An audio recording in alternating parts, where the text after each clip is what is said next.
I have this focused question for you. There is this thing called the ISIS. We keep hearing that as some kind of monster which is rearing its head somewhere out there. But not many people, if you ask them a few focused questions, will understand what it is. Where does it come from? What does it do? What kind of danger is it? What should we do about it? Shall we talk a little bit about that, if you don't mind? Sure, sure. So ISIS, of course, is a political and religious organization that is now established in certain areas of Syria and Iraq. And they're claiming to basically re-establish the global caliphate, the Khalifa that Muslims used to have. And they've, of course, reached notoriety and fame because of their tactics, because of some of their methods of beheadings and videotaping those beheadings and uploading them to videos, and you know, their intolerance, if you like, of people who are opposed to them. So no doubt the group is now front page news almost every day or second day. Muslims need to take a step back and ask themselves, what is going on? Unfortunately, many Muslims are not understanding the origins of this group. They think its origins are purely theological or Islamic. This is not the case. This group is the backlash, the repercussions of 30 years of civil war, invasions, toppling of governments, economic sanctions. This is what's going to happen when a region, Iraq, has been bombarded, quite literally, with weapons and bombs, and with economic sanctions, and with the political instability and the strife. Out of this chaos, when hundreds and thousands have been killed, when the people have been starved to death, at least 1 million children have died because of the sanctions for over 30 years. This isn't going back to the 90s, you will remember this. Going back to the 90s, Gulf Invasion 1 under Bush Sr., and then Gulf Invasion 2, and then the sanctions, and then whatnot. So what's going to happen when the dictator they supported, Saddam Hussein, becomes the dictator they toppled and then executed, right? You're going to get this entire chaotic political instability.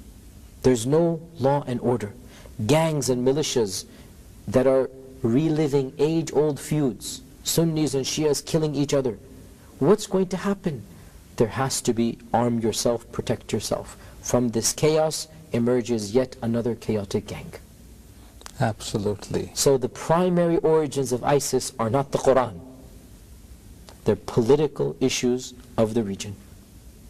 People want some type of stability.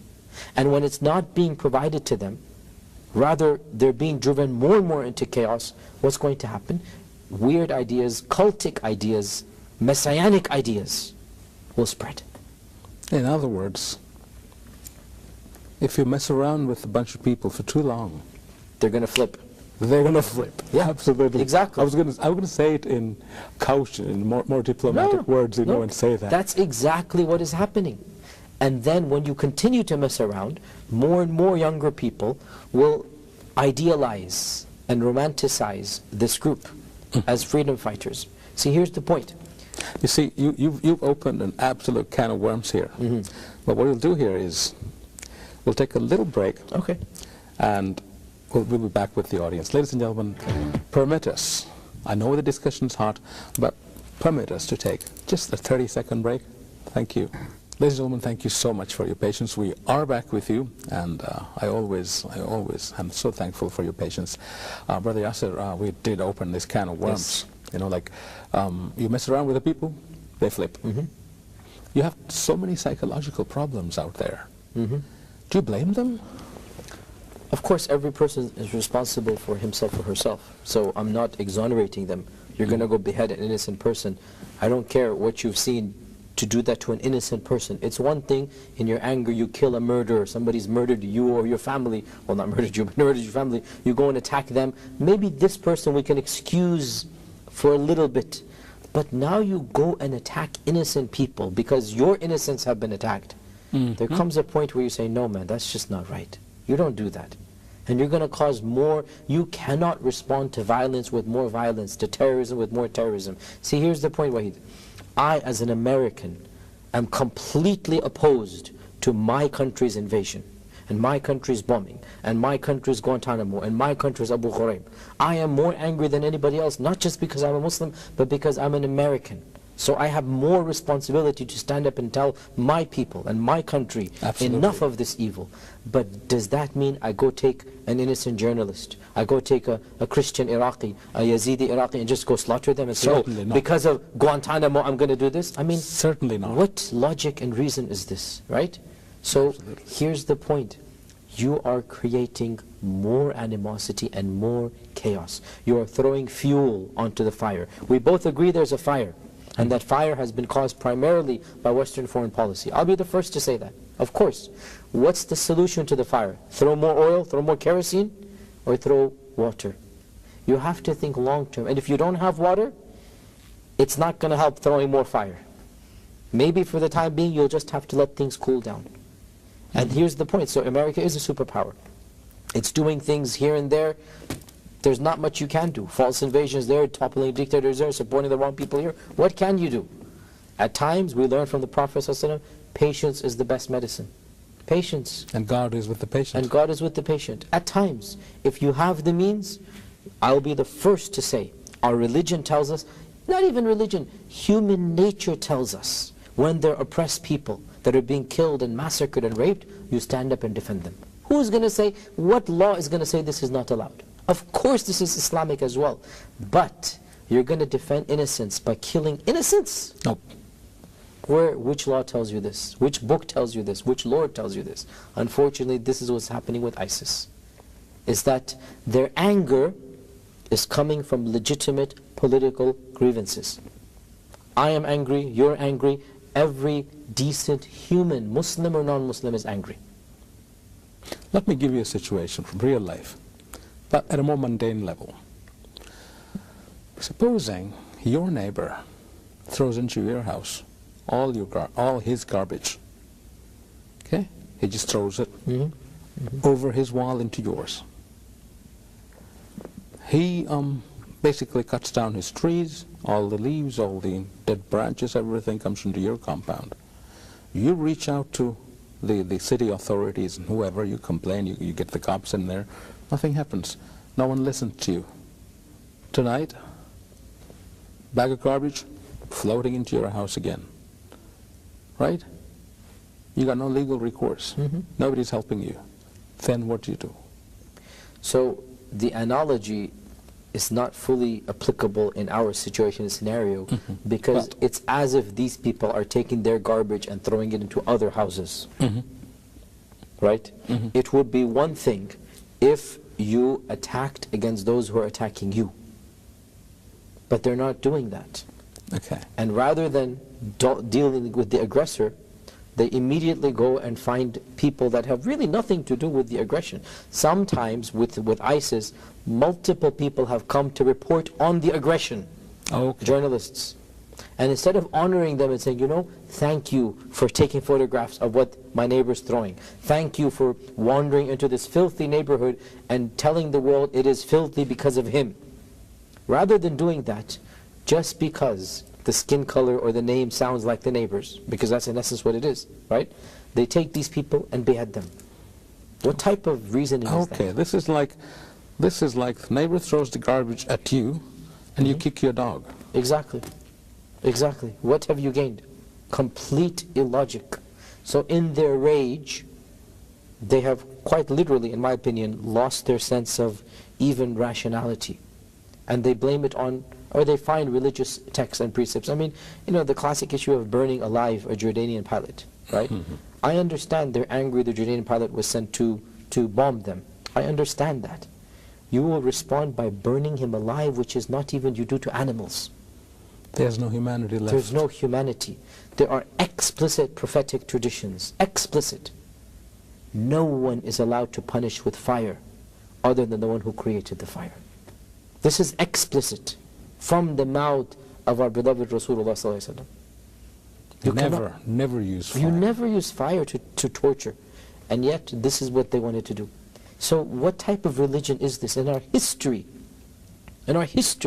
no legal scholar, no faqih, has said this is what needs to be done. What do you think? Where do you think the solution to this lies? Well, if you look historically at these extremist organizations, they always burn out. Always. On their own. On their own. They extinguish their own fire. Because after a while, they start devouring themselves. They become too radical even for themselves. And I think the classic example is Al-Qaeda. We thought Al-Qaeda is going to be, what's going to be worse than Al-Qaeda? What happened? ISIS comes along. And all of a sudden, Al-Qaeda looks like a kitty cat compared to ISIS's lion and tiger now, right? What's going to happen? We're going to get an even more bizarre. And there's twofold solutions. Number one, you solve the root cause of the problem, which is the political instability, which is all that's happening in the region. That might be beyond my and your control, but it will happen eventually, inshallah. And the second, you deal with the immediate issue through the theological text. Those who are flirting with this ideology, those who are on the fence, those who are open-minded. Because once you're closed-minded and stubborn, what are you going to do? If you want to believe the world is flat, I can't convince you otherwise. Go. Right? Absolutely. Yeah. Yes. You want to tell me there's no sun shining up, then I can't tell you to look up. And you have closed your eyes. I can't. But for those who want some, then for them you open the door. Let's read the Quran. Does Allah tell you to go kill innocent people? Let's read the Prophet's seerah. Let's read his lifetime. How many times did he forgive? And when and how was jihad legislated? Yes, there's jihad. Who's going to deny? It's in the Quran. But look at the Prophet's jihad. Look at who he fought, how he fought them. Look at his rules. Look at his mercy. Look. And then compare. So who can you talk to like this? The one who has an open heart and mind. For him, let's go. And so that's the second tactic, education. I've heard that these guys are actually currently recruiting people, even from amongst us. Yes, they are.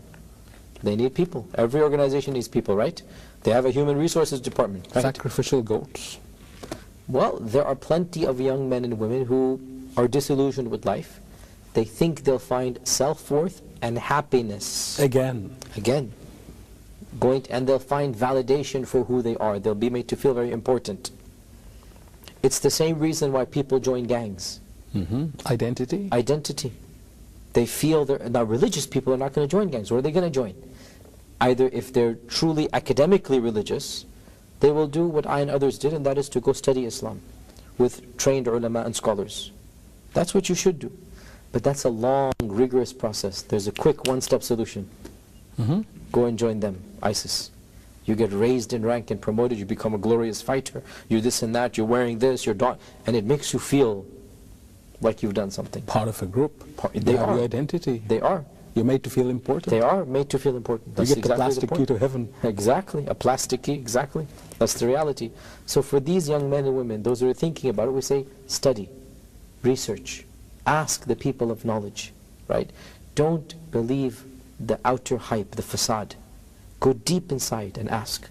This is a matter of, you are literally getting involved in killing people. Think about this. Do you think your Lord wants you to do this? Do you really think your Rasul sallallahu alaihi wasallam, your Prophet Muhammad sallallahu alaihi wasallam, Allah describes him as the rahmah, the mercy for the world? Exactly. Do you think this is his religion? Ask yourself, look at what you see on TV. Is this what he would do? Don't quote me here and there. This message that you see, is that? No. So then, for these people, education. So you said, what is the solution? I said, twofold, political and educational. Political, I'm not a politician. If I were, I would be emphasizing that more. But I'm not. My job then is the education. And that's what I am doing. So simply reach out. Reach out to those who are, open. As I said, there are those who are not open. You can't do anything to them.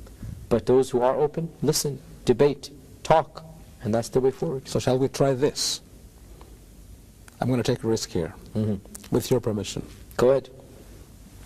Young people out there, if you feel that you are somehow lost, you got nothing to do, you lost your identity, you want to be someone, you want a little bit of happiness in there, and if there's nowhere to go to, come to us. Go to him. If you feel somebody to talk to, this is my commitment to you. You know me. If you feel that kind of lost and desperate, look out for me. I'm the guy on that pink Vespa. Raise your hand, I will stop and talk to you. Reach out. That was a personal message, but I think with your permission I have given that commitment, and I will honor it. If there are any young people out there who feel lost. We don't want you to lose your life. We don't want you to waste your life. Be productive. Do something useful for the ummah. Going there and just becoming another statistic of a number of person who's died, that is not useful to the ummah. You know, it's easy to think that you're dying for Islam. Show me how to live for Islam. Absolutely. Thank you so much for